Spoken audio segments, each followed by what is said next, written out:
21 months after he was detained in Yangon, Professor Sean Turnell can finally head home. Honestly, it's the best news I've heard since the coup. An advisor to the now deposed leader Aung San Suu Kyi, Professor Turnell was arrested after last year's military coup, then tried and sentenced to 3 years jail for violating the Official State Secrets Act. He was supposed to be behind bars in the notorious insane prison until February 2024.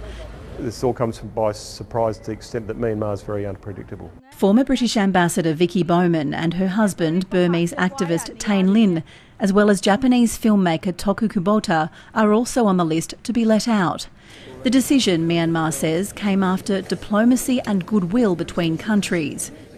When we have a Japanese national, a British national, Australian and American who the pressure can be brought to bear. We obviously welcome the news that we have heard.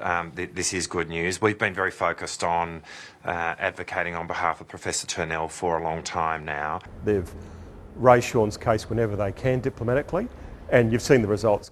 Professor Turnell will now be deported from Myanmar, but it's not yet clear how far along that process is. Australian politicians are nervous about announcing details of his release until he's safely out of the country. Burmese activists in the region are anxious too. We want to see him arrive in Australia before we believe it. And we must not forget, Sean shouldn't have been detained even for a minute. It's hoped he'll be on his way home in the hours ahead. Mazoe Ford, ABC News, Bangkok.